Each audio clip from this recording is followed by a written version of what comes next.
Hello, everybody. Welcome back to our Bible reading of the day. Today is December 20th, day 354. After today, we have 10 days left. So here we go. We are in Haggai. We are reading the book of Haggai today. It is the second to last book of the Old Testament. So after today, we'll only have one more book left to read in the Old Testament. And we'll officially be on our last book because we're in the book of Revelation, the last book of the New Testament. So here we go. Haggai chapter 1, a call to rebuild the temple. On August 29th of the second year of King Darius's reign, the Lord gave a message to the prophet Haggai to Zerubbabel, son of Shealtiel, governor of Judah, and to Jeshua, son of Jehozadak, the high priest. This is what the Lord of Heaven's army says. The people are saying, the time has not yet come to rebuild the house of the Lord. Then the Lord sent this message through the prophet Haggai. Why are you living in luxurious houses while my house lies in ruins? This is what the Lord of Heaven's army says. Look at what's happening to you. You have planted much, but harvest little.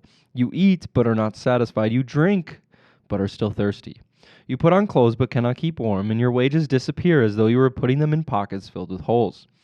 This is what the Lord of Heaven's armies says. Look at what's happening to you. Now go up into the hills and bring down timber and rebuild my house. Then I will take pleasure in it and I'll be honored, says the Lord. You hoped for rich harvests, but they were poor. And when you brought your harvest home, I blew it away. Why? Because my house lies in ruins, says the Lord of Heaven's armies. While all of you are busy building your own fine houses, it's because of you that the heavens withhold the dew and the earth produces no crops. I have called for a drought on your fields and hills, a drought to wither the grain and grapes and olive trees and all your other crops, a drought to starve you and your livestock and to ruin everything that you have worked so hard to get. Obedience to God's call. Then Zerubbabel, son of Shealtiel, and Jeshua, son of Jehozadak, the high priest, and the whole remnant of God's people began to obey the message from the Lord their God. And when they heard the words of the prophet Haggai, whom the Lord their God had sent, the people feared the Lord. Then Haggai, the Lord's messenger, gave the people this message from the Lord. I am with you, says the Lord. So the Lord sparked the enthusiasm of Zerubbabel, son of Shealtiel, governor of Judah, and the enthusiasm of Jeshua, son of Jehozadak, the high priest, and enthusiasm of the whole remnant of God's people. They began to work on the house of their God, the Lord of Heaven's armies, on September 21st of the second year of King Darius's reign. Chapter 2, the new temple's diminished splendor. Then on October 17th of that same year, the Lord sent another message through the prophet Haggai. Say this to Zerubbabel, son of Shealtiel, governor of Judah, and to Jeshua, son of Jehozadak, the high priest, and to the remnant of God's people there in the land. Does anyone remember this house, this temple, in its former splendor? How, in comparison, does it look to you now? It must seem like nothing at all. But now the Lord says, be strong, Zerubbabel. Be strong, Jeshua, son of Jehozadak, the high priest. Be strong, all you people still left in the land. And now get to work, for I am with you, says the Lord of Heaven's armies. My spirit remains among you, just as I promised when you came out of Egypt. So do not be afraid. For this is what the Lord of Heaven's armies says. In just a little while I will again shake the heavens and the earth, the oceans and the dry land. I will shake all the nations and the treasures of all the nations, and I will be brought to this temple. The treasures of all the nations will be brought to this temple. I will fill this place with glory, says the Lord of Heaven's armies. The silver is mine, and the gold is mine, says the Lord of Heaven's armies. The future glory of this temple will be greater than its past glory, says the Lord of Heaven's armies. And in this place I will bring peace. I, the Lord of Heaven's armies, have spoken. Blessings promised for obedience. On December 18th of the second year of King Darius's reign, the Lord sent this message to the prophet Haggai. This is what the Lord of Heaven's army says. Ask the priest this question about the law. If one of you is carrying some meat from a holy sacrifice in his robes, and his robe happens to brush against some bread or stew or wine or olive oil or any other kind of food, will it also become holy? The priest replied, no. Then Haggai asked, if someone becomes ceremonially unclean by touching a dead person, and then touches any of these foods, will the food be defiled? And the priest answered, yes.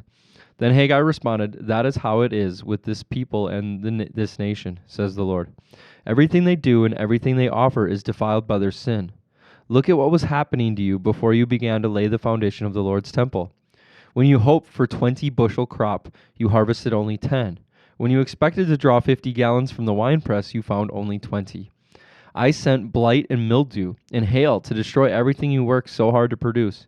Even so, you refused to return to me, says the Lord. Think about this 18th day of December, the day when the foundation of the Lord's temple was laid. Think carefully. I am giving you a promise now while the seed is still in the barn. You have not yet harvested your grain, and your grapevines, fig trees, pomegranates, and olive trees have not yet produced their crops. But from this day onward, I will bless you. Promises for Zerubbabel, verse 20. On that same day, December 18th, the Lord sent this second message to Haggai.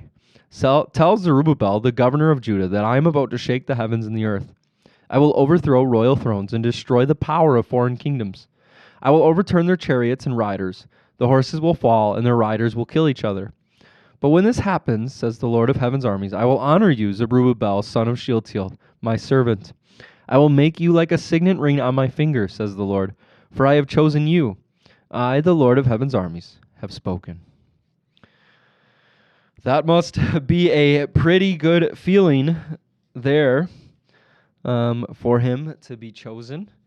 That's one of my favorite things, and probably one of the things that I feel like we just kind of don't understand that well is the fact that the Lord has chosen us, and there's a reasoning to that.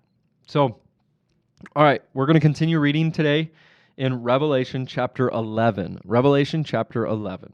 It says, the two witnesses. Then I was given a measuring stick, and I was told, go and measure the temple of God and the altar, and count the number of worshippers. But do not measure the outer courtyard, for it has been turned over to the nations. They will trample the holy city for 42 months, and I will give power to my two witnesses, and they will be clothed in burlap, and will prophesy during those 1,260 days. These two prophets are the two olive trees and the two lampstands that stand before the Lord of all the earth. If anyone tries to harm them, fire flashes from their mouths and consumes their enemies. This is how anyone who tries to harm them must die. They have the power to shut the sky so that no rain will fall for as long as they prophesy. And they have the power to turn the rivers and oceans into blood and to strike the earth with every kind of plague as often as they wish. When they complete their testimony, the beast that comes up from out of the bottomless pit will declare war against them, and he will conquer them and kill them. And their bodies will lie in the main street of Jerusalem, the city that is figuratively called Sodom and Egypt, the city where the Lord was crucified. And for 3.5 days, all peoples, tribes, languages, and nations will stare at their bodies. No one will be allowed to bury them. All the people who belong to this world will gloat over them and give presents to each other to celebrate the death of the two prophets who had tormented them. But after 3.5 days, God breathed life into them, and they stood up, and terror struck all who were staring at them. And then a loud voice from heaven called to the two prophets, "Come up here." And they rose to heaven in a cloud as their enemies watched. At the same time, there was a terrible earthquake that destroyed 1/10 of the city. 7,000 people died in the earthquake, and everyone else was terrified and gave glory to the God of heaven. The second terror is past, but look, the third terror is coming quickly. The seventh trumpet brings the third terror. Then the seventh angel blew his trumpet, and there were loud voices shouting in heaven, "The world has now become the kingdom of our Lord and of Christ, and he will reign forever and ever." The 24 elders sitting on their thrones before God fell on their faces and to the ground and worshipped him. And they said, "We give thanks to you, Lord God, the Almighty, the one who is and who always was, for now you have assumed your great power and have begun to reign. The nations were filled with wrath, but now the time of your wrath has come. It is time to judge the dead and reward your servants, the prophets, as well as your holy people and all who fear your name. From the least to the greatest, it is time to destroy all who have caused destruction on the earth." Then in heaven the temple of God was opened, and the ark of his covenant could be seen inside the temple.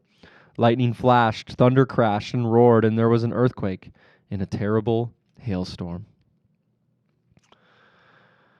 All right, we'll continue on in Revelation chapter 12 tomorrow, and then we flip over to, Let's see. We are in Psalm 139 today, verses 1 through 24 is what we'll be looking at. So Psalm 139. It says, "For the choir director, a psalm of David. O Lord, you have examined my heart and know everything about me. You know when I sit down or stand up. You know my thoughts even when I'm far away. You see me when I travel and when I rest at home. You know everything I do. You know what I am going to say even before I say it, Lord. You go before me and follow me. You place your hand of blessing on my head. Such knowledge is too wonderful for me, too great for me to understand. I can never escape from your spirit, and I can never get away from your presence. If I go up to heaven, and you are there. If I go down to the grave, you are there. If I ride the wings of the morning, if I dwell by the farthest oceans, even there your hand will guide me, and your strength will support me. I could ask the darkness to hide me and the light around me to become night, but even in the darkness I cannot hide from you. To you the night shines as bright as day. Darkness and light are the same to you. You made all the delicate inner parts of my body and knit me together in my mother's womb. Thank you for making me so wonderfully complex. Your workmanship is marvelous. How well I know it. You watched me as I was being formed in utter seclusion, as I was woven together in the dark of the womb. You saw me before I was born, and every day of my life was recorded in your book. Every moment was laid out before a single day had passed. How precious are your thoughts about me, O God. They cannot be numbered. I can't even count them. They outnumber the grains of sand. And when I wake up, you are still with me. O God, if only you would destroy the wicked. Get out of my life, you murderers. They blaspheme you. Your enemies misuse your name. O Lord, shouldn't I hate those who hate you? Shouldn't I despise those who oppose you? Yes, I hate them with total hatred, for your enemies are my enemies. Search me, O God, and know my heart. Test me and know my anxious thoughts. Point out anything in me that offends you, and lead me along the path of everlasting life." All right, and then we wrap things up here today with Proverbs chapter 30, verses 15 and 16. It says, "The leech has two suckers that cry out, 'More, more.' There are three things that are never satisfied, no, four that never say enough: the grave, the barren womb, the thirsty desert, and the blazing fire." All right, and then our quote of the day from Oswald Chambers today for December 20th is here. Got to get to the right day. The quote of the day is, "The right kind of help. What the world needs is not a little bit of love, but major surgery. We are sent by God to lift up Jesus Christ, not to give wonderfully beautiful speeches. We must be willing to examine others as deeply as God has examined us. We must also be sharply intent on sensing those scripture passages that will drive the truth home, and then not be afraid to apply them. John 12:32 says, 'And I, if I am lifted up, will draw all peoples to myself.'" Those are the words of Jesus. I find it interesting. We must also be sharply intent on sensing those scripture passages that will drive the truth home, and then not be afraid to apply them. This has been my challenge, kind of as the last few times that I've had the opportunity to preach, I felt like the scripture that I'm preaching, if applied directly to our lives, kind of makes me feel like the natural response is like, "Oh, I could never live that way," or like, that's impossible. But yet, as Oswald Chambers says here, like, seek those out and apply them to your life. And I think that's a scary thing. So I just want to throw that out there today. How do you feel about that? And are you willing to take those verses? Maybe there's a verse, maybe there's a verse that's on your heart right now, or it's popping into your head right now in this moment. And that you don't want to fully listen to that verse.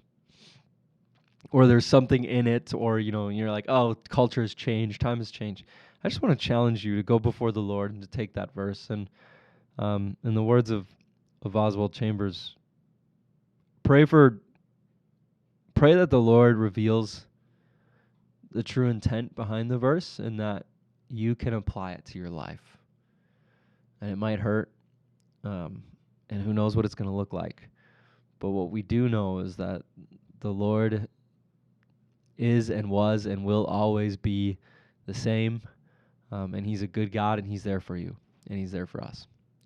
So, all right.